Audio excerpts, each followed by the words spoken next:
ஓம் சாய்ராம். சாய்நாதருக்கு ஒரு 11 நமஸ்காரங்களை சொல்லி இன்றைக்கி பதிவை நம்ம ஆரம்பிக்கலாம். ஸ்ரீ சாய்நாதருக்கு நமஸ்காரம். ஸ்ரீ சச்சிதானந்தருக்கு நமஸ்காரம். எப்பொழுதும் என் நெஞ்சில் நிறைந்தவருக்கு நமஸ்காரம்.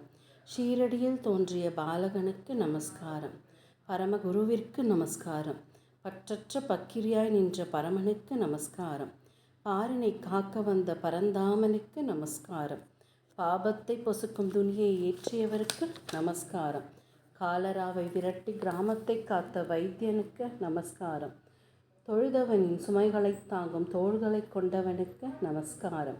மக்களுக்காகவே வாழ்ந்த மன்னனுக்கு நமஸ்காரம். இந்த நமஸ்காரத்தோட இன்றைக்கி ஒரு சின்ன கதை பார்க்கலாம். சாய்பாபா ஒரு நாள் அவரோட துவாரகா மலையில் அவரோட இருப்பிடத்தில் அவருக்கு ஒரு சின்ன ஒரு கல் மாதிரி போட்டு ஒரு இருப்பிடம் இருந்தது. அங்கே அமர்ந்திருந்தாராம். அப்போது நானாலின்னு ஒருத்தர் வந்தார். அவர் சாய்பாபாவுக்கு சேவை செய்கிறவர் கூடிய ஒரு தொண்டன். அவர் வந்தாராம். வந்துட்டு பாபாவை பார்த்து நீங்கள் எழுந்துருங்க அப்படின்னாராம். அவரோட பேச்சை கேட்டு உடனே பாபா எழுந்துட்டாராம் அந்த ஆசனத்துலேருந்து. அந்த நானாளி என்ன பண்ணாராம், டக்குன்னு அந்த ஆசனத்தில் உட்காந்துட்டாராம். கொஞ்சம் நேரம் அதில் உட்காந்துட்டு இருந்தாராம். அதுக்கப்புறம் எழுந்துட்டாராம். இப்போ நீங்கள் உட்காருங்க அப்படின்னு சொல்லிட்டு அந்த நானாளி போயிட்டாராம். அங்கே இருந்தவங்க எல்லாருக்கும் பயங்கரமான அதிர்ச்சியாக. ஏன்னா முதல்ல பாபாவை எழுந்திருக்க சொல்கிறதுக்கு ஒரு தைரியம் வேணும். அந்த தைரியம் யாருக்கு இருக்குது? அப்படி எழுந்திருக்க சொல்லிட்டும் பாபா அதுக்கு கோவப்படலை. அதுக்கு பதிலாக எழுந்து நின்று அவனுக்கு அந்த ஆசனத்தை கொடுத்தாரு. அந்த ஆசனத்தில் உட்கார்றதுக்கு அது இன்னொரு தைரியம். அந்த ஆசனத்தில் உட்கார்ந்தான். அப்புறம் திருப்பி எழுந்தார். திருப்பியும் பாபா உட்கார சொன்னார். பாபா உட்கார்ந்தார்.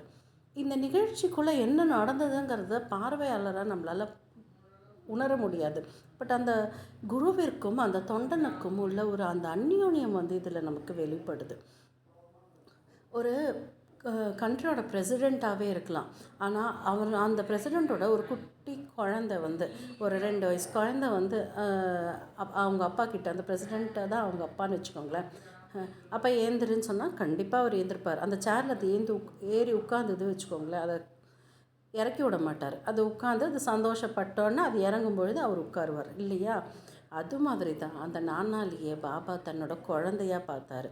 தன்னோட ஒரு தொண்டனையும் ஒரு சிஷ்யனையும் தன்னை சுற்றி இருக்கிற ஒரு உயிரினத்தையும் தன்னோட குழந்தையாகவே பாவித்து அவங்களுக்கு நல்வழி காட்டி அவங்களோட கஷ்டங்களை போக்கி அவங்களுக்கு ஒரு நிம்மதியான சந்தோஷமான வாழ்க்கையை ஏற்படுத்துறதுக்காக அல்லும் பகலும் அயராது பாடுபட்டவர் சாய்பாபா.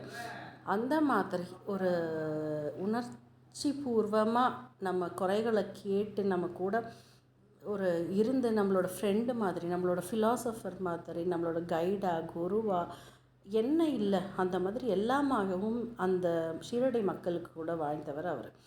ஸோ இந்த மாதிரி ஒரு நிகழ்வு என்ன காமிக்குதுன்னா, அந்த தொண்டனுக்கு அவர் மேலே இருந்த பக்தி, அந்த பக்தி கொடுத்த உரிமை, அதை தான் காமிக்குது. அந்த உரிமை அங்கே நிலைநாட்டப்படணும்னா அந்த அளவுக்கு பக்தியும் இருக்கணும். அப்போ தான் அந்த உரிமை நமக்கு கிடைக்கும். இந்த பக்தி எவ்வளோ சிறந்தது அப்படின்னா, இந்த நானாளியோட பக்தி பாபா சமாதி அடைஞ்ச 3வது நாள் நானாளி சமாதி அடைஞ்சார். ஸோ அப்போ பாருங்கள் அவரோட பக்தி எந்த அளவுக்கு இருந்திருந்தால் இது நடந்திருக்கும். அந்த பக்தியோட உச்சம்தான் அந்த உரிமையை கொடுத்தது. ஸோ ஒரு விஷயம் நமக்கு வேணும் அப்படின்னா அது நமக்கு கிடைக்கணும்னா கண்டிப்பாக கிடைக்கும். என்ன பண்ணணும்? நம்மளோட எலிஜிபிலிட்டியை அந்த விஷயத்துக்கு ஏற்ற மாதிரி மாற்றிக்கணும். நம்ம அந்த உயரத்தை நம்ம ரீச் பண்ணும்போது அந்த விஷயம் நமக்கு கிடைக்கும். இப்போ நம்ம எஃப்எம் வைக்கிறோம், அந்த ஃப்ரீக்குவென்சியில் கொண்டு போய் தானே அந்த காலத்து நீங்கள் ரேடியோ பெட்டி யூஸ் பண்ணியிருந்தீங்களா தெரியும். சிகப்பாக ஒரு சின்னதாக நடுவில் ஒன்று போயிட்டுருக்கும். நீங்கள் அந்த டியூனர் எப்படி திருப்பும் போது அந்த சிகப்பு இப்படி அப்படியும் போகும். அது கரெக்டாக அந்த 92.5 92.3 அப்படின்னு வைக்கும்பொழுது அங்கே பாட்டு வரும். ஸோ அந்த ஃப்ரீக்குவென்சியை அட்ஜஸ்ட் பண்ணும்பொழுது அந்த பாட்டு கேட்குற மாதிரி நம்மளோட தராதரத்தை, நம்மளோட ஒழுக்கத்தையும், நம்மளோட மனசை சுத்தமாக வச்சுக்கிற தன்மையும், உடலை சுத்தமாக வச்சுக்கிறது அப்படிங்கிற மாதிரி நம்மளோட தன்மைகளை உயர்த்திக்கும் பொழுது நமக்கு ஒரு உயர்ந்த நட்பு கிடைக்கும். அந்த உயர்ந்த நட்பின் மூலம் நம்ம இந்த மாதிரி மகான்களை அடையிறதுக்கான ஒரு வாய்ப்பு கிடைக்கும். எப்போ அவங்களோட தரிசனம் நமக்கு கிடச்சிருக்கோ நம்மளோட கழிவுகள் எல்லாமே அங்கே அகற்றப்பட்டு நம்ம பரிசுத்தமான ஒரு நிலைக்கு வருவோம். நம்ம எந்த நோக்கி போகணும் அப்படின்னு நம்ம தெரியாமல் இந்த பக்கமும் அந்த பக்கமும் இன்பத்துலேயும் துன்பத்துலேயும் உழண்டு உழண்டு உழண்டு வரோம் இல்லையா, அந்த நிலை மாதிரி நம்மளோட ஆன்மீக குறிக்கோள் அங்கே நமக்கு காட்டப்படும்.